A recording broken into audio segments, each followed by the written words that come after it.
isang napakagandang araw, umaga, pagkakataon at ikalog mo sa buhay ng bawat isa sa amin. Sa araw nito, Panginoon, sa pagpapahayag ng iyong mensahe, unay na ma-discover at ma-cover, Panginoon, ang iyong mensahe na nakatago sa aming tatalakayin sa araw nito. Sa buhay ni Lord, sa panahon ng Nephilim at kung paano ibigay mo ang ako at ang pangako sa kanila.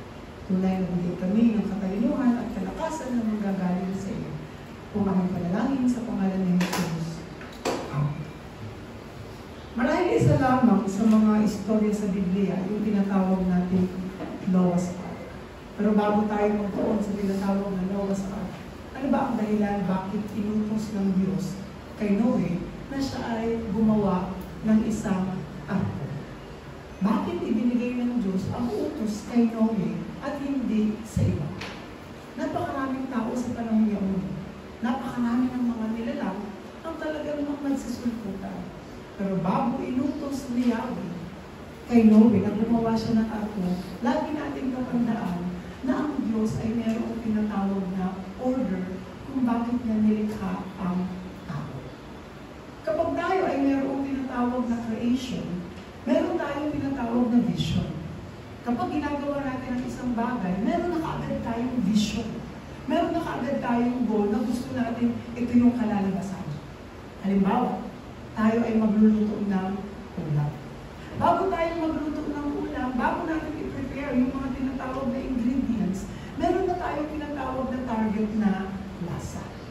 At yung target na lasa na yun ay dapat angkop doon sa tinatawag na menu.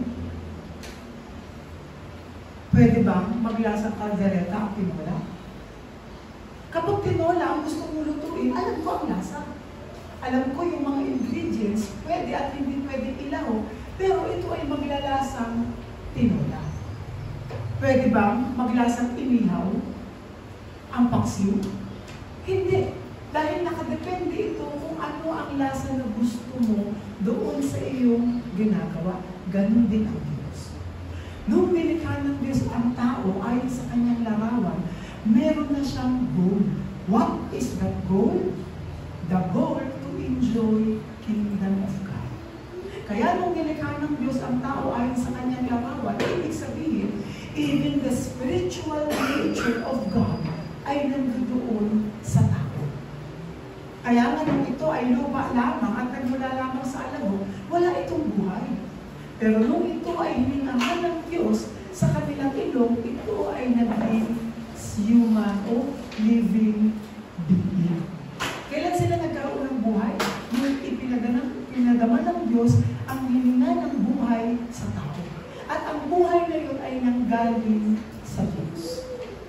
Kaya nung nilikha ng Diyos ang tao, nandoon yung tinatawag ng kasiyahan ng Diyos sa kanyang nilalang. At nilikha nga ang tao na mayroong kasiyahan. Ano? Nung ang tao ay nagkasala, nung sila ay nahulog sa tinatawag na kasalanan, naiba na yung tinatawag na format ng isipan ng tao. Kaya ang isip ng tao at ang kanyang puso ay nagkaroon ng tinatawag na distraction. Kaya ang nais na ng tao, hindi na yung nais ng Diyos, kung hindi ang kanilang mga nais na lamang. Kaya ang tao ay nahulog sa tinatawag na Genesis 3, 6, and 11 problem.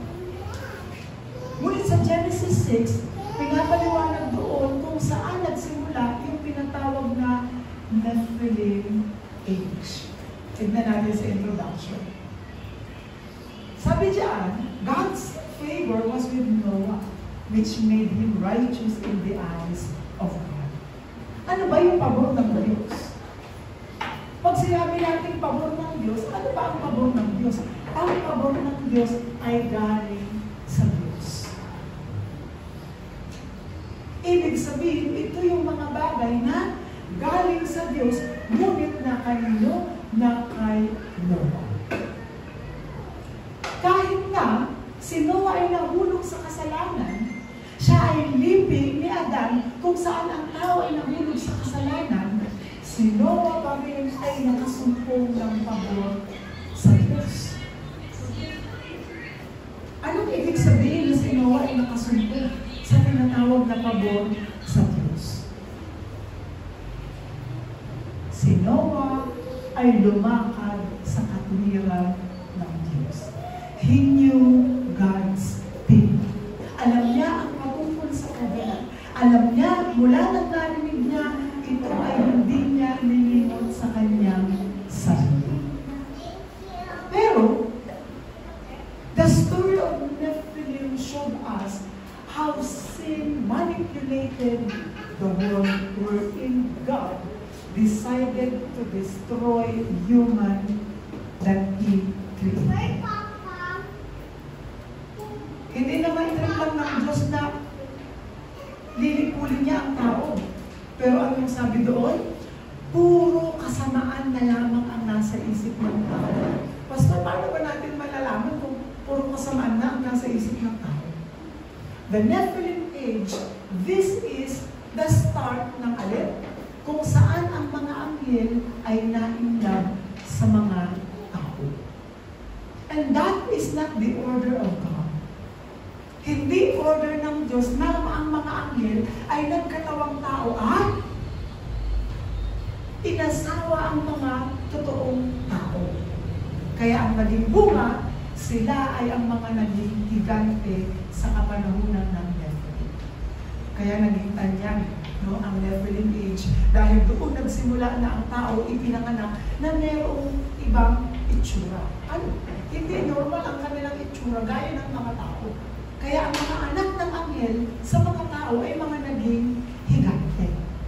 Kaya nakilala ang bayan nila na malalakas. Pero bakit it is sin? Because they break God's law.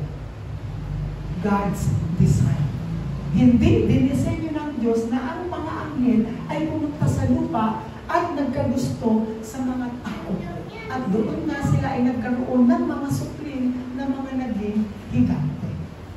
Ang ibig sabihin ng pagiging makasalanan, ang pagiging kasalanan ay kapag tayo ay tumataliwas doon sa turo ng Diyos.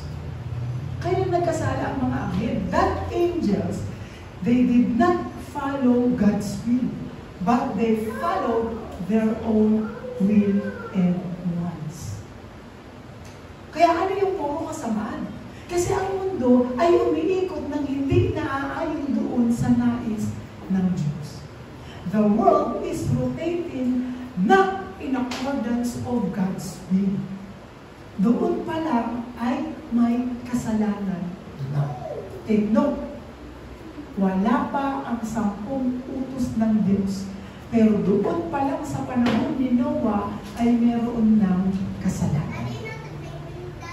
Sometimes, many Christians are being aware with what we call following the law. Pero kapag tinignan natin ang law, binigay ng Diyos ang law sa pamamagitan sa kapanahunan ni Moses. Pero bago pa lang kay Abraham, bago pa lang kay Noah, nagsimula na ito sa unang tao na sila ay may kasalanan na. At ano ang kasalanan? Ang hindi pagsunod doon sa order na ginawa ng Diyos. Tatanungin ko po ang bawat isa. Nagkamali po ba ang Diyos na nilikha niyang tao? Hindi. Kasi nung nilikha niya ang tao, meron siyang pinatawag na goal kung bakit niya nilalang ang tao. Bago niya hinilong ang mundo, there is chaosity, there is emptiness, and there is what we call darkness. Bago niya finorm ang mundo, meron na siyang plano. Bagamat nandoon yung kadiliman, kaguluhan, ang kawalan, andun na ang plano ng Diyos na i-change ang mga bagay na ito into His kingdom. Ang kaharian ng Diyos. Kaya nung nilikha niya ang tao, why? For them to experience God's kingdom na nilikha ng Diyos. Dahil kung ang Diyos, alam niya ang kaharian niya. Pero kami niya ipapamalas ang kaharian iyon doon sa kanyang nilikha na kanyang kauri. At ano ang uri na yan? Ang spiritual being, tayo iyon, for us, kahit na meron tayong laman, is we can experience God's kingdom in spiritual realms. Kaya nung nilikha ng Diyos ang tao, perfecto ang pagkakalikha niya. Saan? Sa hardin ng Eden, dahil pinapakita doon the complete kingdom of God. You didn't need anything else just to enjoy being with me. That is God's kingdom.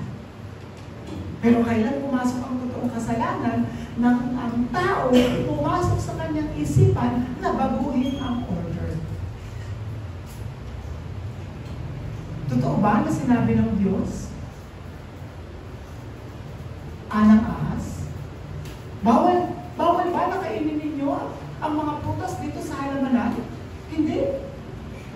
Hindi naman. Ang sinabi lang ng Diyos, bawal namin kainin ang bunga ng kaalaman patungkol sa mabuti at masama. Dahil sa oras na amin kainin iyon, kami ay mamamatay. Bawal namin kainin iyon o hawakan man lamang. Pero dahil sa pandarayat ni Satanas, hindi totoo yan. Hindi ka mamamatay. Kundi ikaw ay magiging parang Diyos, malalaman mo ang tama, mabuti o masama. That time pa lang, hindi pa kumakain si Eva nung napuna sa kanyang isipan na maging Diyos, doon pa lang nagkasala na ang tao. It's not always na have to require physical commitment para magkasala ang tao. Because the greatest sin that we can commit is to elevate ourselves into the position of God. Noong time na inisip ni Eva na maging Diyos, that time pa lang, binaliktad niya na yung order. Na dapat siya ay creation lang, pero gusto niya na matanong ang nais o yung pagkaalam ng Diyos sa tama at mali. Na nagtulak sa kanya para kainin ang bungang ipinagbabawal. Natandaan natin yan. Hindi pa man kinakain ng tao ang bungang ipinagbabawal, nagkasala na sila sa kanilang isipan. Kaya ganun din ang ginawa sa panahon ng Nephilim na ang mga anghel na dapat nasa langit lang, na dapat ay sumusunod doon sa order kung saan sila nilikha, sinuway iyon ng mga anghel. At pinili na asawahin ang mga taong babae, kaya sila nagkaanak ng mga higante. Kaya doon ang Diyos nagsisi. Pinagsisisihan ko na nilikha ko pa ang tao. Hindi naman nasunod yung order na gusto ko. Ganun din sa ating buhay, pananampalataya. Nagkakasala tayo because we are not committing physical sin. Nagkakasala tayo every time na naiiba yung order ng salita sa atin ng Diyos. Kaya nung tayo ay nilikha ng Diyos ayon sa kanyang larawan, perfecto na yung nais niya na ma-experience natin ang kaharian, pero hindi ito pinansin ng tao. That's why the greatest sin they have committed is to change the order God made. Kaya anong ginawa ng Diyos? Pinagsisihan niya ang paglikha niya sa tao. And that is normal. And that is very normal. No? Sino dito? Siyempre tayo, may mga anak tayo. Minsan, napapalo natin yung mga anak natin kasi meron tayong mga order na gusto natin para sa kanila na ikabubuti. Pero ang nangyayari, hindi nila yung nagagawa. Kaya may kami, nagagalit tayo, napapalo. Diba? Minsan kahit sabihin natin na, no, wag dyan, pero makulit, napapahamak tuloy sila. Ang tendency, napapalo tuloy natin ang ating mga anak, and that is very normal. Kahit ang Diyos, sinabi niya, dinidisiplina ko ang aking mga mahal.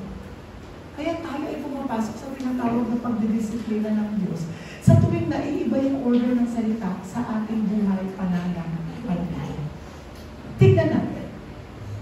Sabi dyan, sa ating men, the complete unbelief. What is the complete unbelief? Ano ba yung tinatawag ng kompletong hindi pananampalataya o paniniwala?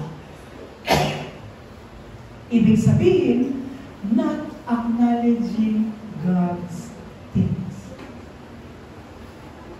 Pag sinabi natin complete unbelief, wala na sa atin yung tinatawag na pagtutuon doon sa nais ng Diyos. Wala na doon yung pag-alam sa totoong nais ng Diyos. Bakit ba ako nilikha ng Diyos? Ano ba yung tinatawag na order ng Diyos sa akin? Kapag nakakalimutan na natin yung tinatawag na reason kung bakit tayo nilikha ng Diyos, that is a complete unbelief. Yun ang nangyari sa panahon ng Nephilim. Wala na silang inisip kung hindi yung tinatawag na kasamaan. Pag sinabi natin kasamaan, it is what? Kabaligtaran ng kabutihan na nais ng Diyos. Mas pinili nila na gawin ang mga bagay na nais nila. Mas pinili nila na tuklasin ang mga bagay na sa kanila para lang sa kanilang sarili. Ngunit nakalimutan nila ang mga bagay na para sa Diyos. Kaya kailan tayo totoong nagkakasala? Every time na nakakalimutan at hindi natin kinikilala ang mga bagay na para sa Diyos. Worship, pagbubulay-bulay, pakikinig ng kanyang salita. This is not a duty of a Christian. Reading the Bible is not our duty. Worshiping God is not our duty. It should be our life. Na every time tayo ay nakakapakinig ng salita ng Diyos, wala man tayong panahon na makapagbasa, no? Meron ng internet, minsan meron ng mga audio Bible na pwede lang natin i-play kahit na naghuhugas tayo ng plato, tayo ay naglalaba, naglilinis, we can hear God's voice. Sa pamamagitan ng mga bagay na ito, hindi natin nakakalimutan ang mga bagay na para sa Diyos. Kaya akala kasi ng tao, human's thing is God's thing. Kaya nung panahon na si Jesus Christ ay tinanong ng mga Pariseo, dapat po ba na tayo ay magbigay ng bugis kay Cesar? Kaninong mukha ang nasa baryak ito? Kay Cesar. Kung gayon, ibigay kay Cesar ang para kay Cesar at ang sa Diyos ay para sa Diyos. Dito ibig sabihin ni Jesus na sa inyo ay para sa inyo, pero ang para sa Diyos ay para sa Diyos. Hindi tayo pinagdadamutan ng Diyos. But while we are living in this world, we must acknowledge God's things in our life. Sa ating mga buhay. If it's not, para lang tayong Nephilim. Sumuway doon sa nais ng Diyos. Binalikot natin ang order just to follow what we want. Just to follow what we think it's good for us. But nothing is better than the will and plan of God. Kaya nga tignan natin, the complete unbelief of the Nephilim is not acknowledging God anymore. That God decided to wash them away. So, ganun din tayo sa ating buhay pananampalataya. Of course, hindi nagagawin ng Diyos na magbigay pa ng baha. Pero you know, sometimes we feel empty. We are anxious. We are worried. Minsan ito yung spiritual flood sa ating buhay. To the point na naghihina tayo. To the point na nakikita na lang natin yung ating sarili. We believe in God. But the thing is, I am powerless. Kahit ako nararanasan ko ang mga bagay nito. But the thing is to always remember God's word by hearing His voice. Tingnan natin sa pangalawang point. Sabi dito, Noah built the ark. Ano ba ang gustong ipabatid ng Diyos? Ano ang gustong ipabatid ng Diyos kung bakit niya tinawag si Noah para gumawa ng ark? Take take note, sabi sa Biblia, the world, sabi doon. Ibig sabihin ng world, who is in the world? Human.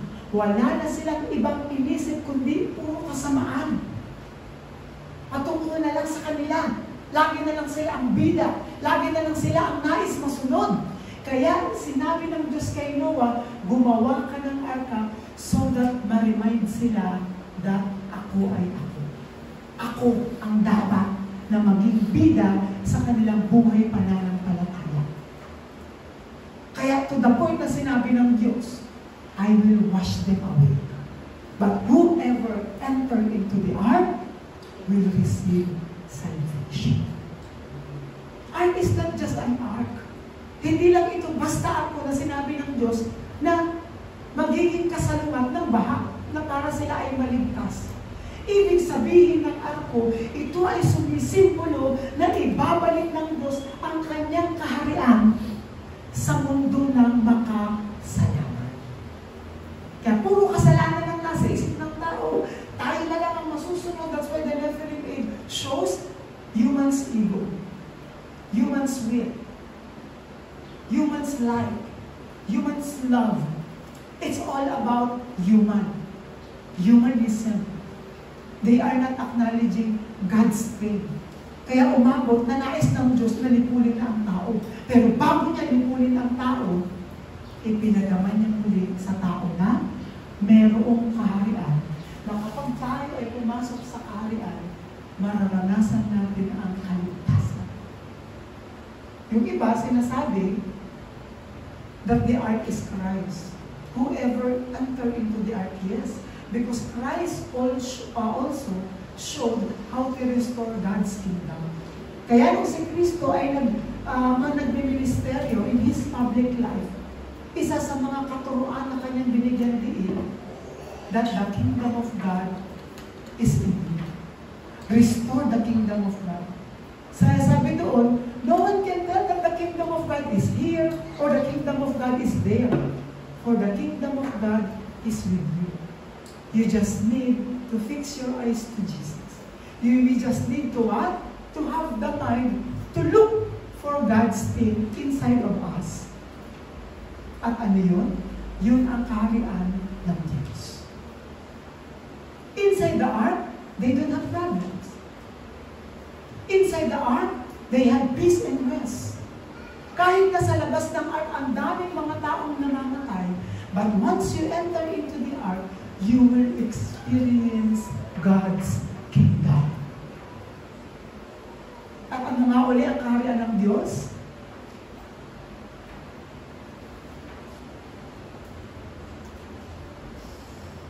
Ano nga uli ang kaharian ng Diyos? Romans, sa aklat ng mga Roma,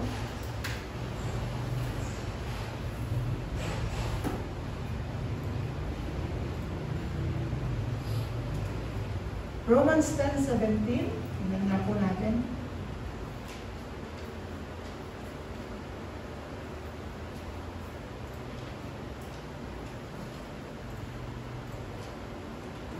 Sa Tagalog po yun.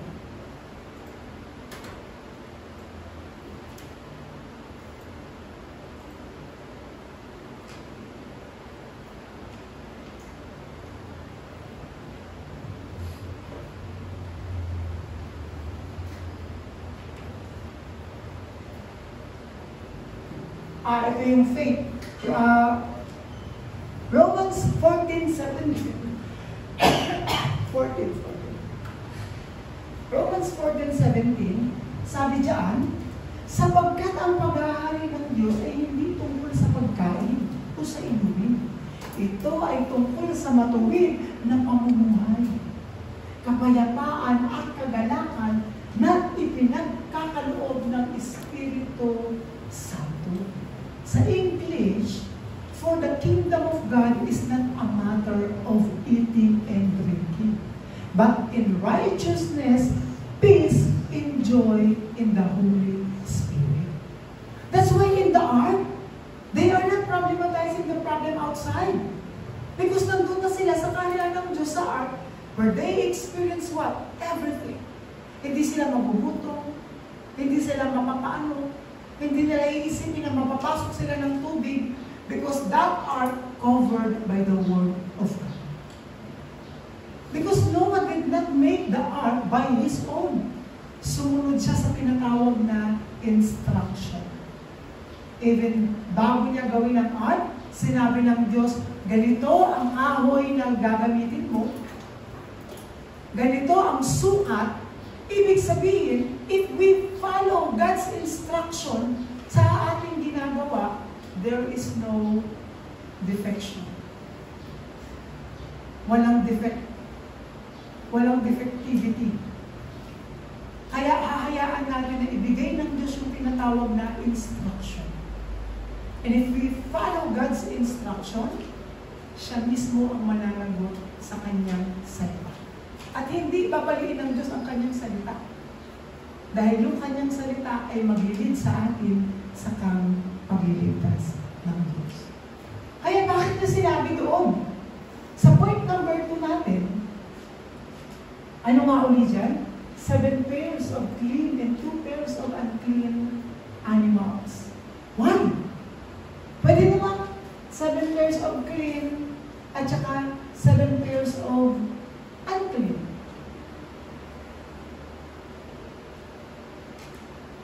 Why?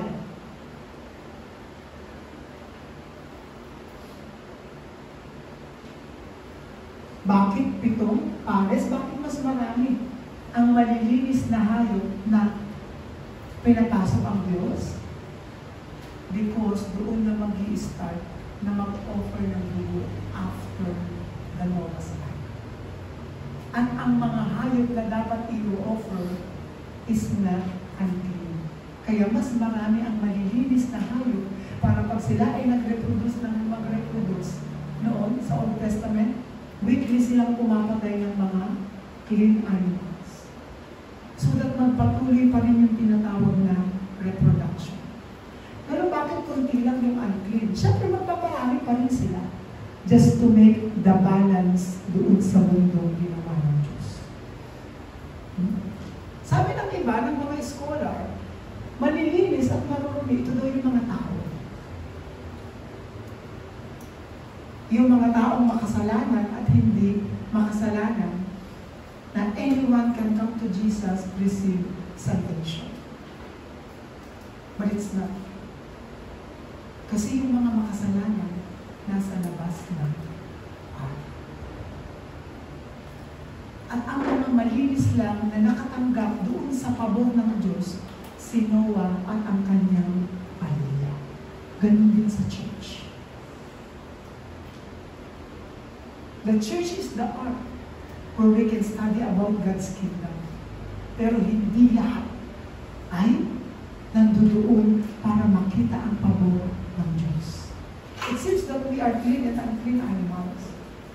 But the truth, we are not animals. Maniniwala ba kayo na yung lahi ninyo is nanggaling dito?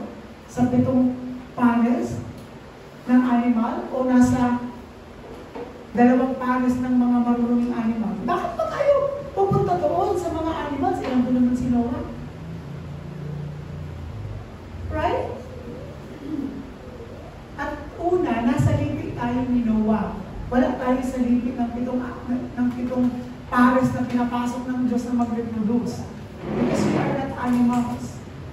Pero ako, naniniwala na nandito tayo nagmula. Kasi nung panahon yun, wala nang taong nabuhay. Lahat ng tao sa mundo ay nangamatay. Liban na lang kay Noah at sa kanyang 3 anak na lalaki at sa mga asawa nila. Doon nagsimula yung ating lipan. Of course, bago kay Noah, doon na, sa Eva at saka si Adam. Pero, doon na tayo muli nag-start kay Noah. Kay Ham, kay Shem, kay Japheth. Iisa doon, nandoon yung lahi natin. Pero kung makikipag-away kayo sa akin, na isa kayo sa mga 7 malilinis na hayop, at isa kayo doon sa mga unclean na animals, kayo yan, lahi niyan. Pero ako, maniniwala ako na nandito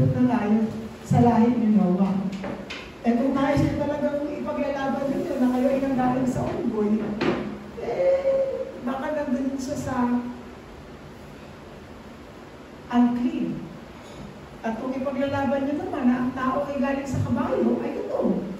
Kasi iba-iba ang itsura ng tao.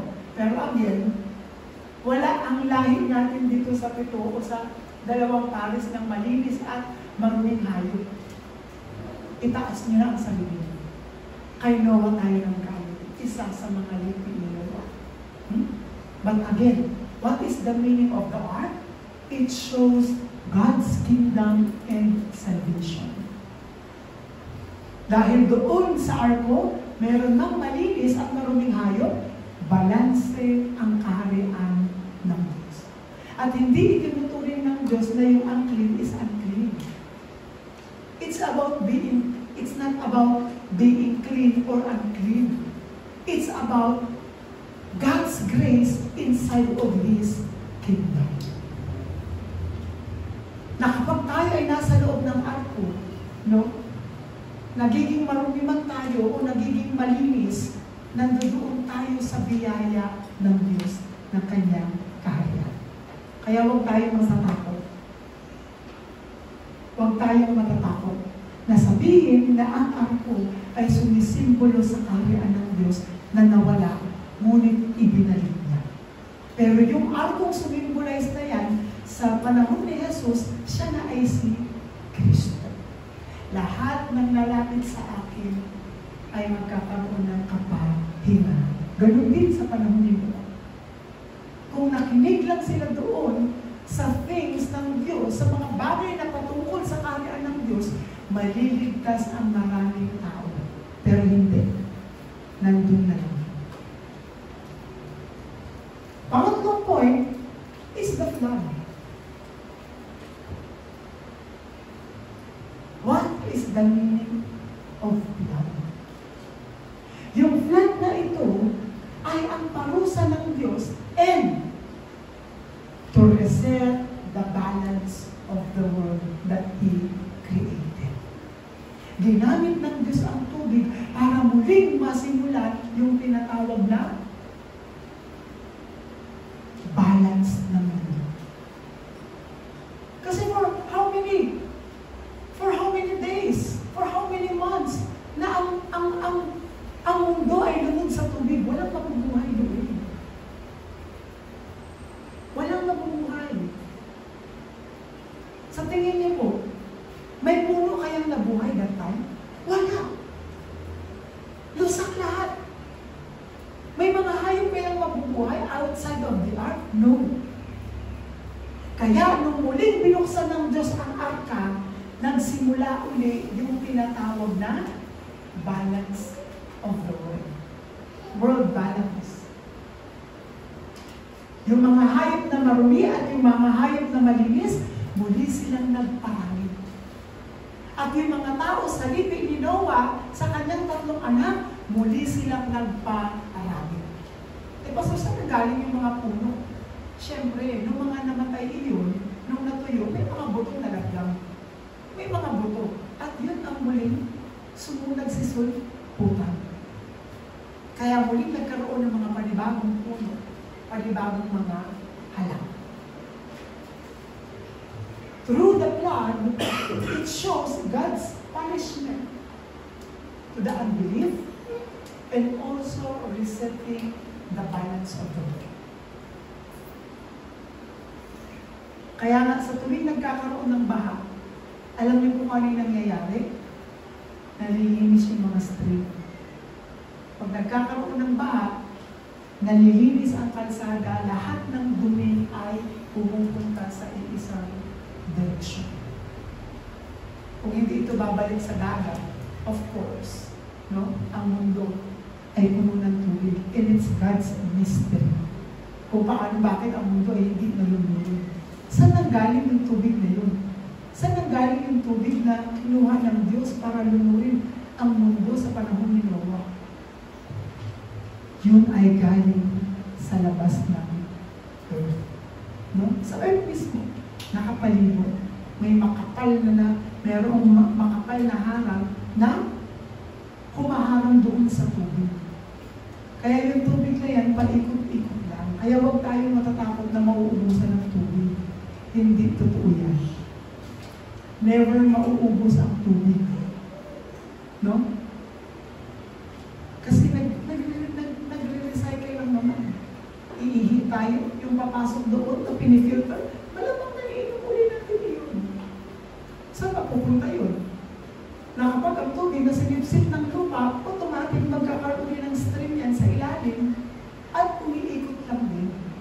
Kaya nga sa science, di ba, meron tinatawag na water cycle.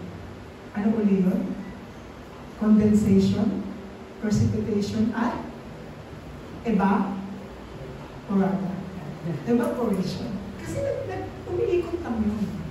Paikot-ikot lang yung cycle. Kaya ang takot naman ng tao sa sobrang tagtuyot, uulan din. Huwag tayong matakot.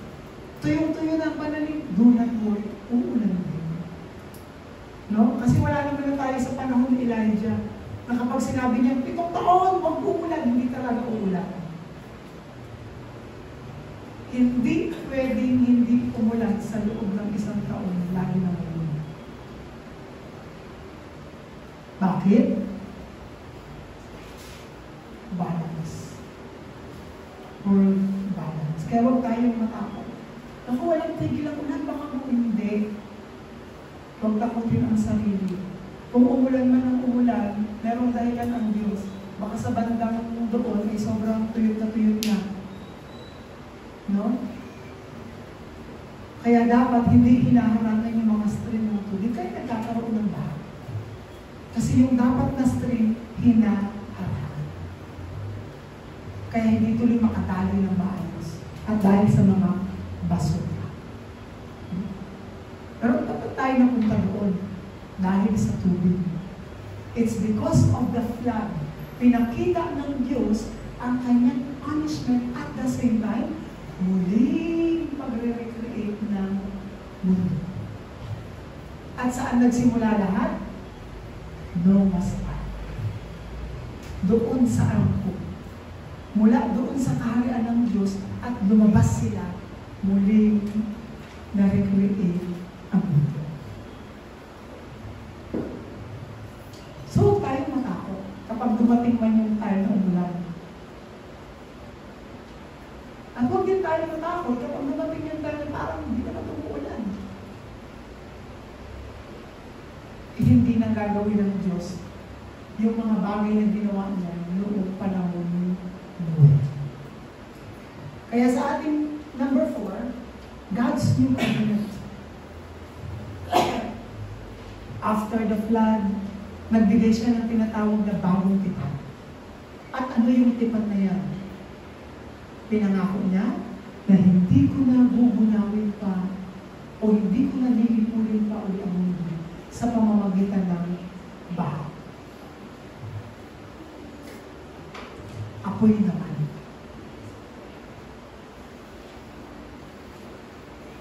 Sa lugar ng Sodoma at Gomorrah. Same issue. Tandaan natin, same issue. Sa tuwing nagbibigay ang Diyos ng tinatawag na punishment, particularly sa isang bansa, particularly sa tao, sa tuwing nadi-disorder yung nais ng Diyos. Bakit ng Diyos pinaulanan ng apoy ang Sodoma at Gomorrah? Dahil wala na uli ang acknowledgement ng nais ng Diyos. Laging bida na naman ang tao. Laging sila na naman. Kaya nga nakipag-usap pa si Abraham ng matuwid.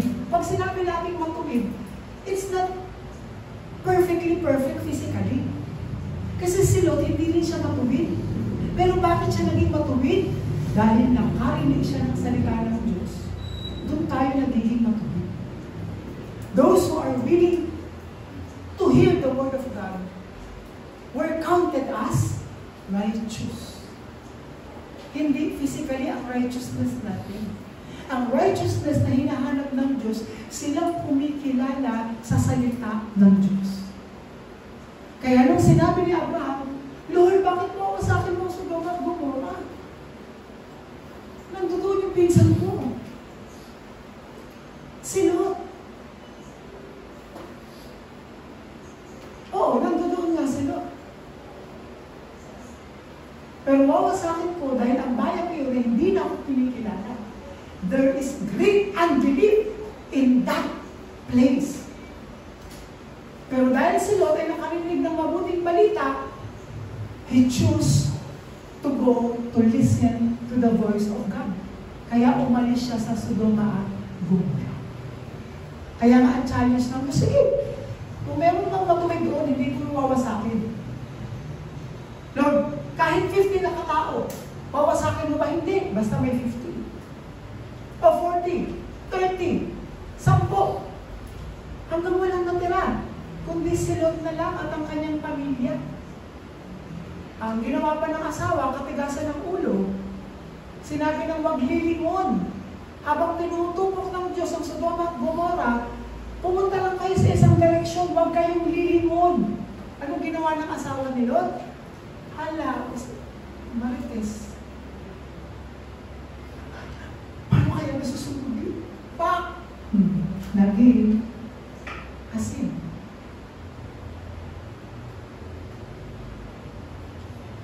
Kailan nagkakaroon ng tinatawag na trouble, ng distraction? Sa tuwing na iiba ang plano ng Diyos sa buhay. Binigyan na tayo ng order. Nagbigay na ng Diyos yung tinatawag na order kahit sa salita ng Diyos. Nagkaka-trouble ang maraming pananampalataya kasi nagdi-disorder yung salita ng Diyos na ibinigay ng Diyos. Kaya maraming trouble, maraming misunderstanding, especially when it comes of the Word of God. Pero kapag nakita lang natin yung linya ng Diyos, bakit ka malalabas? Kung meron na tayong strength kasi musundan, ang Diyos, nung ipinadala niya ang kanyang anak, at ang anak, nung ibinigay ang banal na Espiritu. Iisang stream lang yun ang tatlong persona ng Diyos. Iba-iba ang kanilang trabaho, pero iisa ang kanilang mind, the mind of God. Kaya hindi dapat pinag-aawayan kung sino ang mas mataas, ang Diyos Ama, Diyos Anak, o Diyos ang Espiritu. Iisa na silang Diyos, pero meron silang mga kanya-kanyang trabaho sa iba't ibang panahon.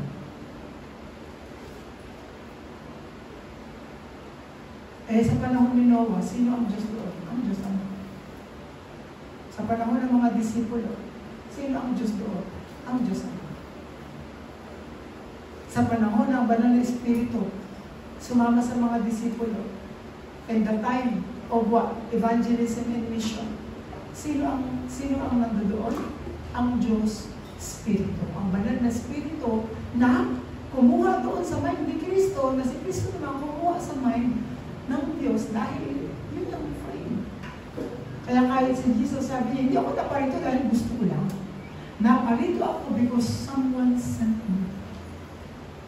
At sabi naman ni Jesus, maipapadala sa inyong banal na Espiritu.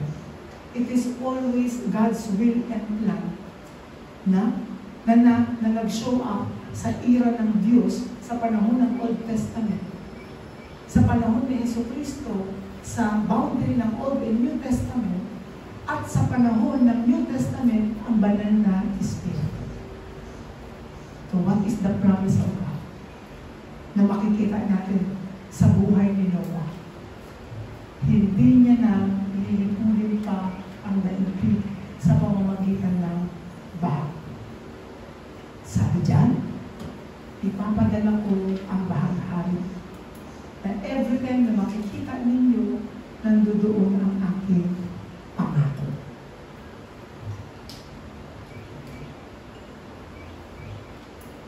Parang hindi pa. Ngayon ba, may nakakakita pa ba kayo ng rainbow? Parang maano na lang, mabihira. Sa probinsya siguro. Dito, maraming rainbow. Rainbow flag. Kahit saan ka pumunta, may rainbow flag.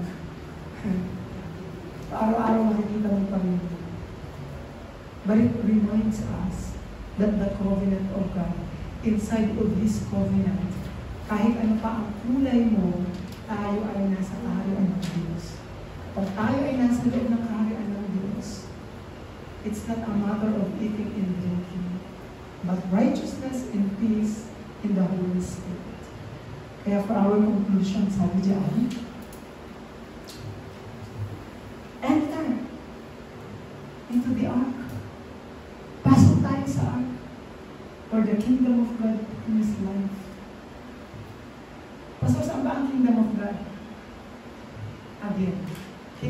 God is not a matter of eating and drinking.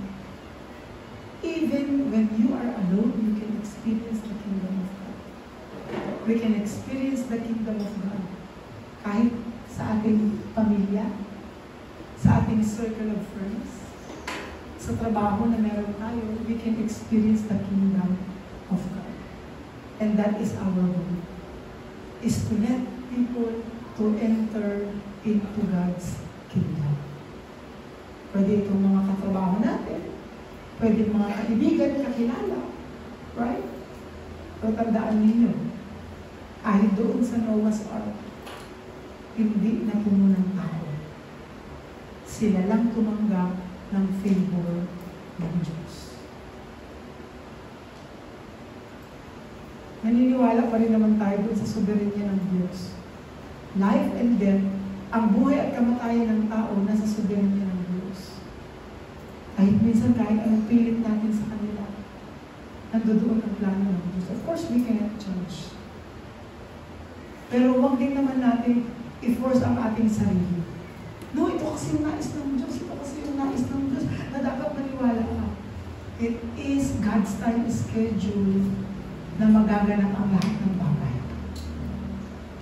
Diba? Sabi sa Isaiah, when the time is right, I, the Lord, will make it happen. Kaya ganun din sa ating buhay. Do not force yourself. Just enjoy the ark and the kingdom of God being with us. Tayo po isang daliwan namin. Aming Diyos, maraming salamat dahil ipinakilala mo muli ang ark na sumisimbolo ng iyong kaharian. Nasa iyong kaharian, mayroong peace at mayroong happiness and peace. Like Noah, allow us to enjoy your favor, God's favor on at hayaan mo din na ma-enjoy namin yung salita. We know that we are not perfect, but because of Jesus Christ, you counted us as a righteous man. Lalo-lalo na sa pagiging righteous na Kristo. I-bless mo po ang bawat isa sa atin. I-bless mo po ang iyong salita. Maraming salamat po muli. Kung anong panalangin sa pangalan ni Jesus. Amen.